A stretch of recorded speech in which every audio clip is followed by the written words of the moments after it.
una sa lahat. We can only hope and pray. Sana they take advantage of that special session to address what needs to be addressed, to fix what needs to be fixed, no? And ultimately, to have a duly elected Senate President. Mga kapatid, alas 5:30 na. Ito na mga bumabanderang balita.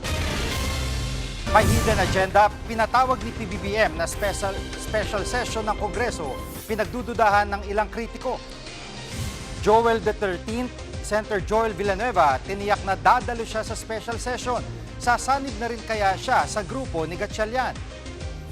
Nag-resign na Coach Tab Baldwin at Team Manager Epok Kimpo. Nagbitiw na sa Ateneo.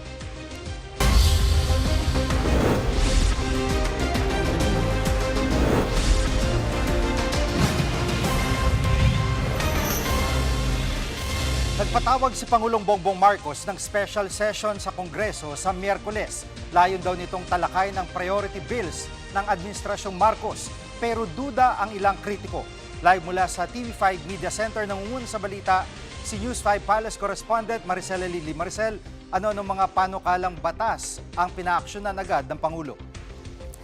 Jiggy, siyam na panukalang batas nga yung gustong ipursige ni Pangulong Bongbong Marcos at ito yung inilatag niyang dahilan kung bakit siya nagpapatawag ng special session sa darating na Miyerkules, June 17. Ito yung mga social protection bills, kabilang dito sa mga panukalang batas na to, yung Anti-Political Dynasty Bill. Malinaw din dun sa Proclamation 1318 na nilagdaan ni Executive Secretary Ralph Recto na nais ng Pangulo na bigyang daan yung Commission on Appointments para matalakay naman at maasikaso yung mga pending appointments ng mga miyembro ng gabinete, ng militar at ng foreign service personnel. Kaya ang sinasabi ng Pangulo, panahon na para magpatawag ng special session ukol dito. Nakasaad din dito sa nasabing proklamasyon na ang kanyang pagpapatawag ng special session ay nakabase sa Section 15, Article 6 ng Philippine Constitution kung saan malinaw na nakasaad na annually nagkakaroon tayo ng regular session ng Kongreso. Sinisimulan yan kada fourth Monday of July. Alam natin na umaga yan,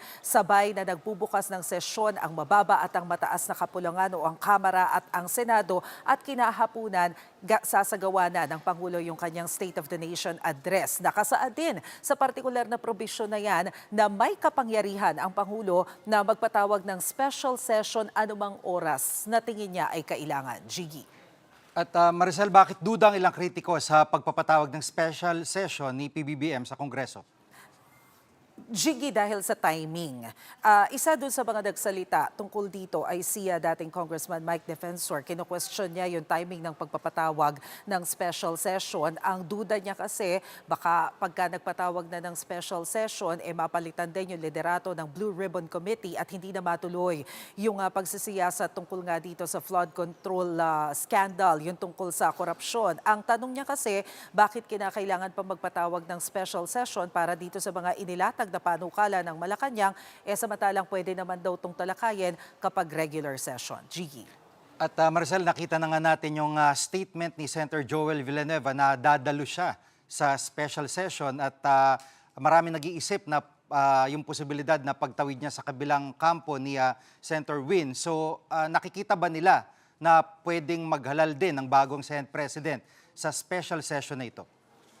Wala pang sinasabi tungkol dyan ang Malacanang, Gigi. Kung ang pagbabataya natin ay yung mismong Proclamation 1318 na inisyo ng Malacanang, dalawa lang yung purpose na inilatag ni Pangulong Bongbong Marcos. Una ay yung pagpasa doon sa mga panukalang batas na gusto niya nang ipasa dahil prioridad daw dapat yung Social Protection Program para sa ating mga mamamayan. At pangalawa ay para maasikaso na ng Commission on Appointments yung mga pending na pagtatalaga at hindi pa naaasikaso. Pero maliban dyan, hindi nila sinasabi, wala silang sinabi tungkol dito sa posibleng pagtatalaga na ng Senate President. Bagamat ilang beses na rin namang naulit ng Malacanang na ang kinikilala nila bilang Senate President pro tempore o Acting Senate President ay si Senator Sherwin Gatchalian. Pakinggan natin yung naging bahagi ng pahayag ni Palace Press Officer Claire Castro.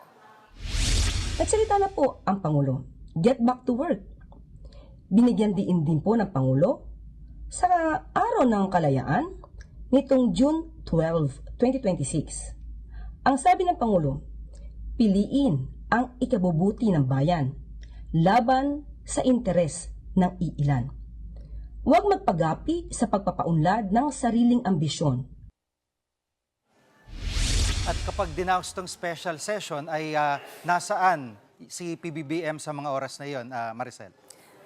Nako, Jiggy, wala si Pangulong Bongbong Marcos dito sa Pilipinas sa mga oras na yan dahil nakatakda siyang lumipad patungo dyan sa Russia para doon sa gaganaping ASEAN-Russia Commemorative Summit. Diyan inaasahan na magkakaroon ng kinatawan yung lahat ng ASEAN countries and of course, President Marcos being the chair of ASEAN, kailangan yung kanyang presensya doon dahil siya yung magko-co-chair dito sa Commemorative Summit na ito. Inaasahan din na magkakaroon ng bilateral meeting sa pagitan ni Pangulong Marcos at ni Russian President Vladimir Putin. Pag-uusapan daw dito yung tungkol sa food at energy security, people-to-people exchanges, at yung iba pang mga issue na common o mutual interest ng Pilipinas at ng Russia, kabilang na nga dyan ng turismo. Bagamat wala daw silang inaasahan na outcome document tungkol doon sa Russia-Ukraine war, pero tingnan natin kasi fluid naman ang situation. Basta nandun yung mga heads of state, baka mamaya bigla rin yan matalakay. Yan muna ang latest mula sa mga pangyayari sa Malacanang. Jiggy? Yan ang ulat ni Maricel Alili live mula sa TV5 Media Center. Nagsabi ng dadalo sa special session ng Kongreso si Senator Joel Villanueva. Tuloy na rin kaya siyang sumanib sa Gatchalian Block.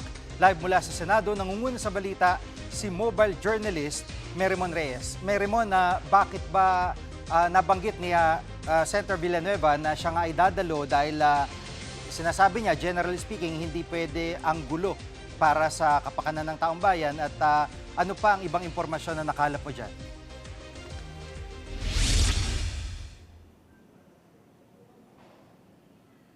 Jiggy, sabi ni Senator Joel Villanueva, time out na raw muna sa bangayan sa politika. Git niya, dapat daw ituon ng mga senador ang kanilang pansin sa pagtugon sa mga pangangailangan ng taong bayan. Hindi rin daw dapat pinapabayaan ng Senado ang tungkulin nito. At kung sakaling araw na magkakaroon ng special session para talakayin ang mga mahahalagang usapin, darating siya.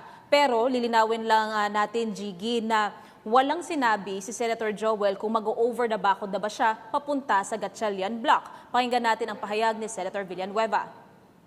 The Senate staff should not be caught in the middle of this political fight. Hindi po pwedeng puro away na lang. Sa pagkakataon po na magkaroon ng special session, tutuparin po natin ang ating sagradong tungkulin sa ilalim ng ating saligang batas. We will be there. Tungkulin po nating protektahan ang ating institusyon at unahin ang kapakanan ng ating mga kababayan. Merimon, doon sa paglutang dati ni Senator Chis Escudero sa pag-attend niya ng session ay lumutang na rin yung impormasyon nga na yung posibilidad na si Senator Villanueva ang susunod dahil nga doon sa mga nakaambang kaso laban sa kanila. Ang kampo ni Senator Gatchalian, may impormasyon ba na talaga lilipat na ito, tatawid na ito pagdating ng special session? Jiggy, nakapanayam ng News 5 si Senator Erwin Tulfo tungkol dyan at doon nga kinumpirma niyang may commitment si Senator Villanueva na makiisa sa special session. Yun nga lang, hindi raw tiyak kung aanib ito sa kanilang grupo. Samantala, umaasa naman sina Senator Tulfo na makakakuha sila ng 13 boto o higit pa para masemento na ang pagiging Senate President ni Senator Sherwin Gatchalian. Walang pinangalanan si Senator Erwin pero may kinausap daw siyang isang babae at isang lalaki na maaaring magbigay daan sa pagkakaroon ng decisive majority. Pakinggan natin ang kanyang pahayag. Para matapos na ito na tumahimik na dahil ang pangako naman po ni Senator Cayetano, bababa siya pag may 13. Sana nga, meron kaming 13 talaga bukas. Yung isa na mag-a-attend lang daw po, talagang gusto niya lang daw talaga para magkaroon po ng session. At ano ang masasabi ng grupo ni Senator Alan Peter Cayetano kaugnay ng isyong ito? Jiggy, wala pang bagong reaksyon o komento si Senator Cayetano tungkol dyan. Pero sa isang Facebook Live niya nitong Biyernes, doon niya nasabi na nagkausap daw sila ng masinsina ni Senator Villanueva. Tungkol daw ito sa mga ibinabatong akusasyon dito sa Senador. Narito ang pahayag ni Cayetano.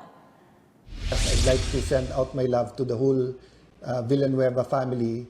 Nag-heart to heart kami ni Brother Joel and even if I know the cost, it's not something you can feel unless ikaw talaga. Pinag-uusapan nga namin ni Joel na parang kung alam lang nung lahat, yung mga nagsasabing you just want power, no? Konting katahimikan lang sa buhay ng grupo namin ngayon is paradise already, di ba?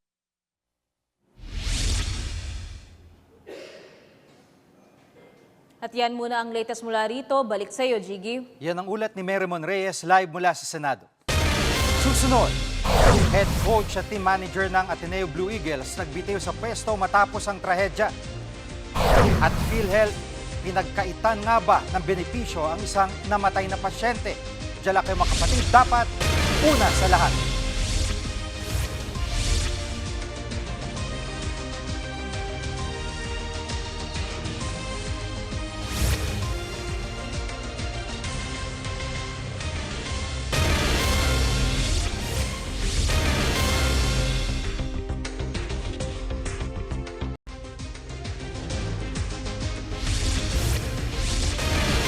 Viral ang post ng isang ginang na namatayan ng mister dahil sa kawalan ng perang pampagamot. Namatayan na nga, bigo pa raw siyang makakuha ng benepisyo mula sa PhilHealth.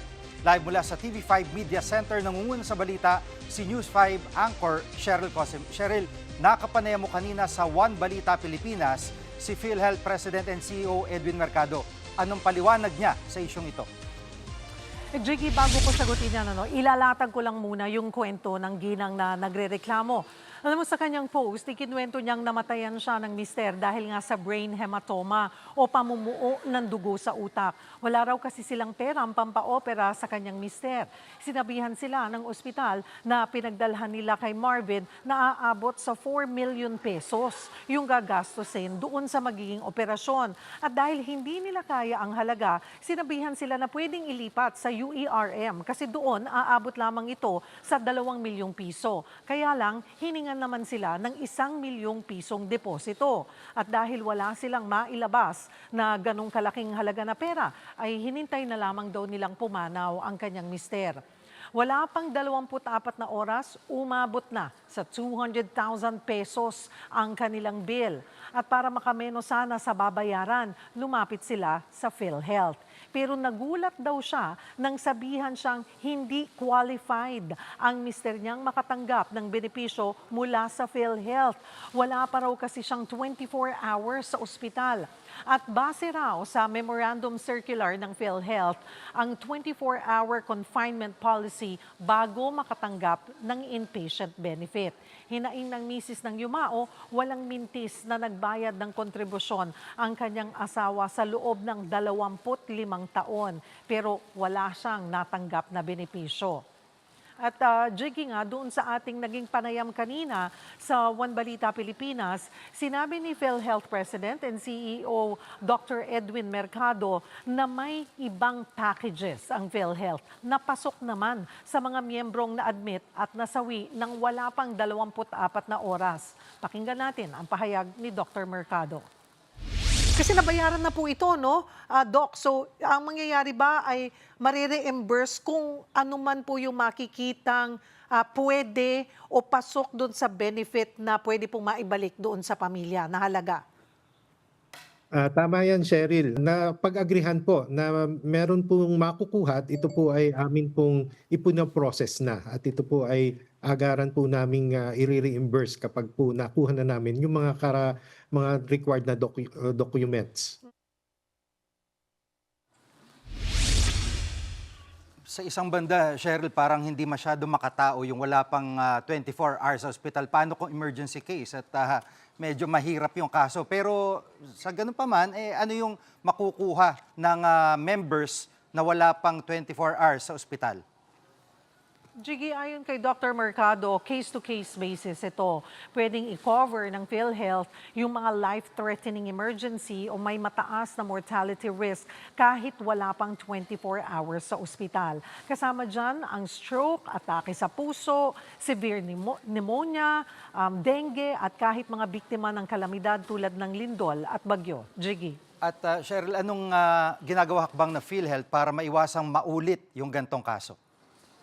Sa ngayon, pinalalawak daw ng PhilHealth, Jiggy, yung mga benepisyo at dagdag pa na coverage sa mga pasyente. Kasama dyan ang outpatient ER benefit package. Pakinggan natin ang pahayag ni Dr. Mercado.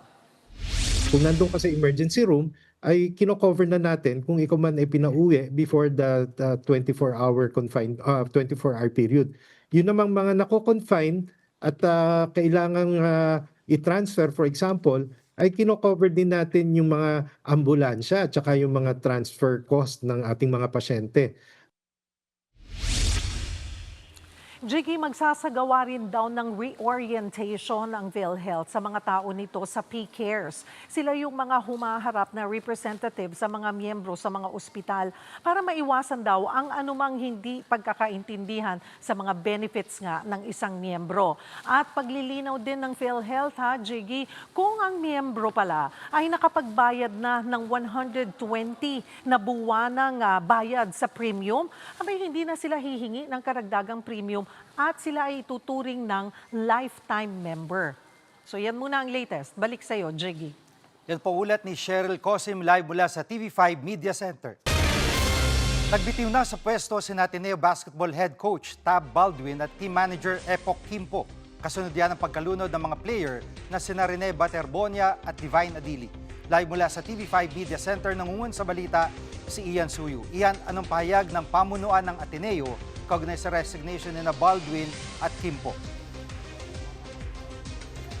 Jiggy, tama ka dyan. Tinanggap na nga ng pamunuan ng Ateneo de Manila University ang resignation ni Head Coach Tab Baldwin, pati na rin ni Team Manager Epoch Kimpo matapos nga yung nangyaring drowning incident involving 2 office student athletes. Ayon kay ADMU President Father Bobby Yap ay nararapat lang daw na magkaroon ng pagpapalit sa liderato ng team para rin masigurado yung integridad ng kanilang basketball program. Bukod pa dyan, bubuo rin daw ang Ateneo ng kanilang sariling komite na magsasagawa ng internal investigation tungkol nga dito sa pagkasawi ni Rene Baterbonia at ni Divine Adili.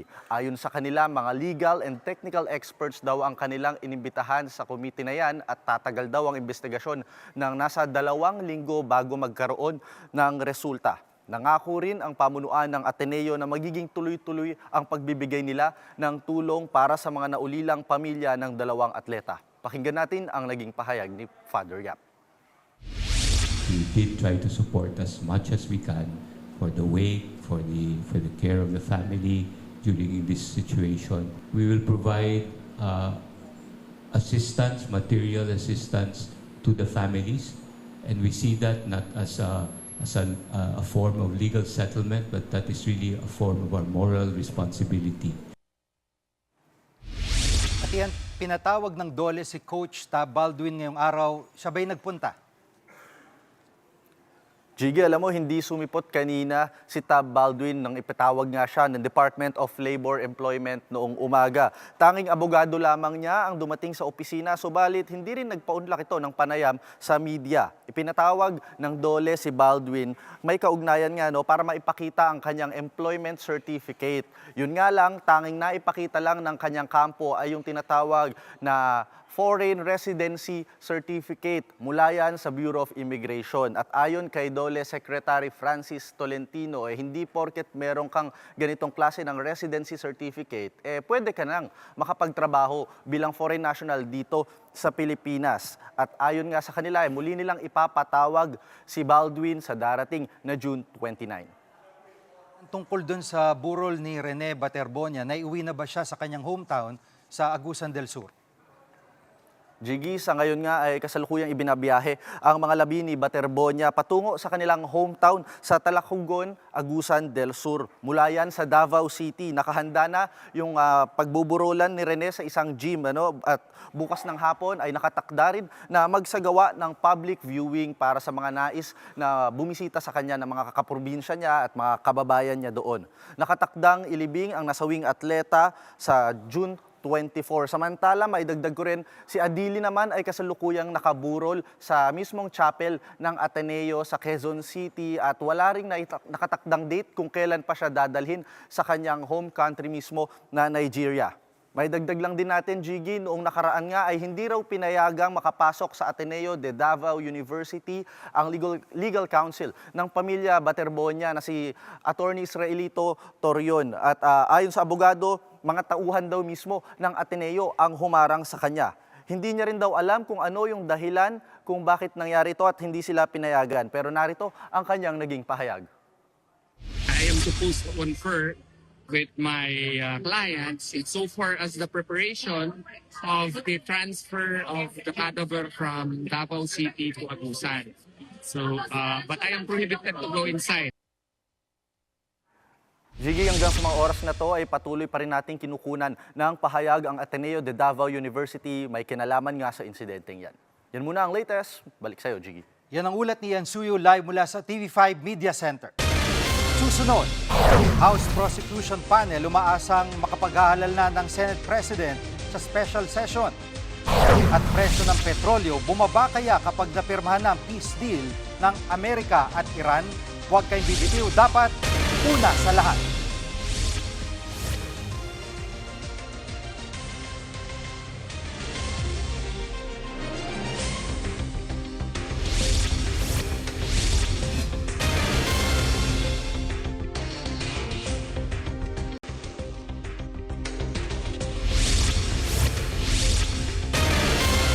Sa pagpapatawag ng special session ni PBBM sa Kongreso, umaasang House Prosecutors na makapaghalal na ng bagong Senate President. Live mula sa Batasang Pambansa, nangungun sa balita si News 5 House Correspondent Marian Enriquez. Marian, anong sabi ng mga congressman, bakit importante sa kanila na may bago ng Senate President talaga? Yes, Jiggy. Pangamba kasi ng House Prosecution Panel ay baka maapektuhan itong impeachment trial ni Vice President Sara Duterte kung may krisis pa rin sa liderato ng Senado. Kaya panawagan nila sa mga senador na tatayong senator judges maghalal na ng bagong Senate President. Sa ngayon kasi, Jiggy, parehong inaangkin ng Gatchalian at Cayetano blocks yung liderato ng Senado. At ayon po kay Lead House Prosecutor Jervy Luistro, ayaw nilang maulit yung nangyari sa unang impeachment case laban kay Vice President Sara Duterte. Idiniklara kasi itong unconstitutional ng Korte Suprema dahil sa mga teknikalidad. Pakinggan po natin itong pahayag ni na Congresswoman Luistro at House Prosecution Spokesperson Congressman Zia Alonto Adyo. The reason is we are apprehensive that we might encounter another constitutional issue because we will be starting the trial and there is no duly elected Senate President. Sana ma-address na yon para wala nang apprehension ng House about another possible constitutional issue to be raised in the Supreme Court. If Malacanang requests for a special session, we anticipate and we welcome that. But we anticipate that they should take that opportunity to finally settle the issue on leadership. Marian, kaugnay dun sa paghahanda nila sa pre-trial ay kumusta ang paghandang ginagawa ng prosecution? Jiggy, sa press conference nga kanina, iginiit ni Congresswoman Luistro na patuloy sila sa paghahanda nga sa kabila ng gusot sa Senado. At actually, nire-recognize nila yung liderato ni Acting Senate President Win Gatchalian. Katunayan, pasado alas 5 nga po ngayong hapon, nagsumiti na ng pre-trial brief ang House Prosecution Panel. At ayon kay Luistro, hindi bababa sa 30 testigo yung isinumiti nilang pangalan. May ilang kahilingan din yung prosecution sa Senate Impeachment Court. Una nga po dyan, gamitin yung open rule. Sa ilalim nga nito, pwedeng itanong dun sa cross at re-cross examination kahit yung mga bagay na hindi natalakay sa direct or redirect examination. Basta't may kinalaman pa rin po dun sa articles of impeachment. Pangalawa naman ay yung payagan, yung Filipino at yung English bilang official languages sa paglilitis. Gayon din yung pagta-translate sa iba't ibang lokal na wika o dialect para maintindihan ng mas maraming Pilipino sa iba't ibang rehiyon yung takbo nga po ng paglilitis. At pangatlo ay pagtibayin yung polisiya na substance over technicalities kung saan nga mananaig yung bigat ng mga ebidensya kesa sa teknikalidad. At sa June 18 nga, JG, tinakda ng Senate Impeachment Court yung pre-trial conference. Inaasahang haharap dito ang House prosecutors, maging ang kampo ni VP Sara. Kabilang nga rin po doon yung tatalakayin yung mga ebidensya at testigong ihaharap sa formal trial. Yan muna ang latest. Dito sa Kamara, balik sa Jiggy. Yan ang ulat ni Marian Enriquez live mula sa Batasang Pambansa. Matapos ang halos 5 buwang gera, may narating ng kasunduan para sa kapayapaan ang Amerika at Iran. Live mula sa TV5 Media Center nangungun sa balita si Gerard de la Peña. Gerard, anong napagkasunduan ng Amerika at Iran? Gigi, kasama nga sa napagkasunduan ay itong muling pagbubukas ng Strait of Hormuz na alam naman natin ay daanan ng 20% ng global supply ng langis. Yan mismo yung kinumpirma ni US President Donald Trump sa kanyang post doon sa Truth Social. So kasabay ng pagbubukas ng Strait of Hormuz ay yung pagtatapos ng pagharang o naval blockade ng mga barko ng US Navy dyan sa Strait of Hormuz. So sa Biyernes, nakatakdang lagdaan itong preliminary peace agreement sa pagitan ng US at ng Iran at inaasahang ito na nga yung magtatapos doon sa gulo, sa giyera sa pagitan ng US, Israel at Iran. Jiggy. At Gerard, base sa mga impormasyon ng iyong sources, ay posible kayang bumaba na ang presyo ng produktong petrolyo ngayong maganda ng balita mula sa parte ng mundong iyan. Tama, Jiggy. May good news nga tayo na magkakaroon nga ng mix na paggalaw ng presyo ng langis bukas. At itong movements na ito ay reflective daw na priced in o kumbaga sa ine-expect na ng global market players yung development sa pagitan ng US at Iran. So bukas ay magkakaroon ng rollback na 3 pesos and 71 centavos hanggang 5 pesos and 71 centavos sa kada litro ng diesel. Sa gasolina naman, posibleng magkaroon ng rollback na around 30 centavos hanggang taas singil na 1 peso and 68 centavos. May rollback naman na 50 centavos hanggang 2 pesos and 50 centavos sa kada litro ng kerosene. So, sinasabi ng Department of Energy dyan, kung magtutuloy-tuloy o kung talaga matutuloy itong permahan ng peace agreement sa pagitan ng US at Iran, sa mga susunod na linggo, posibleng magkaroon pa ulit ng rollback sa presyo ng langis. Jiggy. At pwede kayang bumalik pa sa dating presyo, mga 60 pesos na level yung presyo ng produktong petrolyo dahil sa balitang yan, Gerard? Nako, Jiggy, yan din ang hiling ng marami, yan din ang wish ng marami sa atin. Pero sabi ng Department of Energy, mukhang matatagalan daw yan. It would take around 6 to 12 months bago mangyari yan, bago mag-stabilize yung supply ng langis sa global market. At saka syempre, titake into consideration din natin, Jiggy, na maraming mga nasirang mga pasilidad, partikular na dyan sa bandang Qatar. So, baka nga mas mapatagal pa kung sakali itong pagbabalik sa dati ng presyo ng langis, Jiggy. At yung ating state of energy emergency ay mananatili pa ba o ililift na ito ngayong malapit na magkasundo ang Amerika at Iran?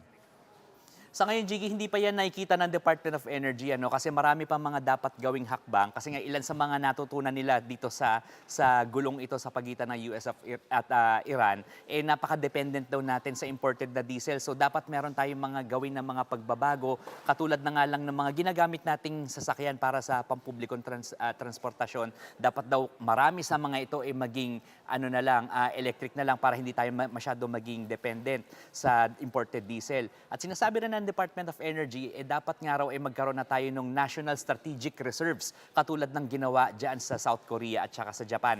Pakinggan natin ang pahayag ni Energy Secretary Sharon Garin. If ever this happens, we will protect our households, our consumers, na we need to have some things in place already para hindi yung unang-unang mag-suffer yung nagbabayad sa pamasahe or nagbabayad ng bill niya. So, yan muna ang latest. Balik sa'yo, Jiggy. Yan ang ulat ni Gerard de la Peña live mula sa TV5 Media Center. Susunod, kampo ni Senator Bato sinuko na sa PNP ang 20 sa kanyang mga armas. Huwag kayong bibitiw, dapat una sa lahat.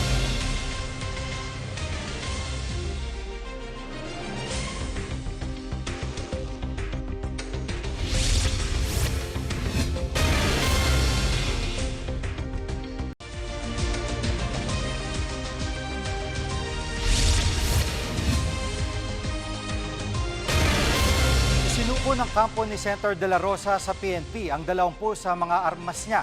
Inihatid ng abogado ni De La Rosa ang mga ito sa Regional Civil Security Unit ng Davao Police. Kasunod yan ng pagbawi ng PNP sa lisensya ng mga armas ni De La Rosa na nagtatago pa rin dahil sa ICC arrest warrant.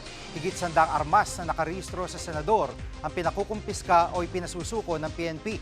Samantala may panawagan naman si NBI Director Melvin Matibag kay De La Rosa. 20 armas, mabuti naman. Pero sana yung 117 i-surrender lahat. Di ba? Kung sana pag-surrender ng armas, sumama na rin si Senator Bato pag-surrender.